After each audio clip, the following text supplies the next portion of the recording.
చైనాను చూసుకొని విర్రవీగుతున్న ఏంటి భవిష్యత్తులో మగపిల్లలు పుట్టడం ప్రశ్నార్థకంగా మారనుందా? ఎందుకు?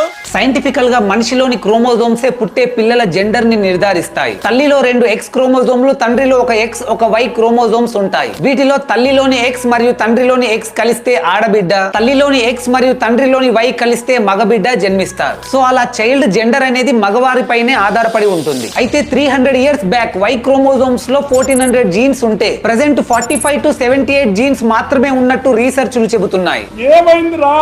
X క్రోమోజోమ్స్ 2 ఉండడం వల్ల ఒకదానితో మరొకటి రీకాంబినేషన్ జరిగి వాటిలోని జీన్స్ ని ప్రొటెక్ట్ అండ్ రిపేర్ చేసుకుంటున్నాయి. కానీ Y క్రోమోజోమ్ ఒకటే ఉండడంతో రీకాంబినేషన్ జరగడం లేదు. సో కోల్పోయిన జీన్ ప్రొటెక్ట్ అండ్ రిపేర్ జరగకపోవడంతో వీటి సంఖ్య క్రమంగా తగ్గుతూ వస్తుంది. ఒకవైపు స్పర్మ్ కౌంట్ తగ్గుతూ ఉండడం, మరోవైపు ఏకంగా మగవారి క్రోమోజోమ్స్ ఎఫెక్ట్ అవ్వడం వంటివి చూస్తుంటే సేవ్ ద టైగర్ స్లోగన్ ఇప్పుడు చాలా అవసరమేమో అనిపిస్తుంది. ఓవరాల్ గా ఈ టాపిక్ పై మీ అభిప్రాయం ఏంటో కామెంట్ చేసి చెప్పండి. ఇన్ఫర్మేషన్ వర్తి అనిపిస్తే ఒక్క లైక్ చేయండి.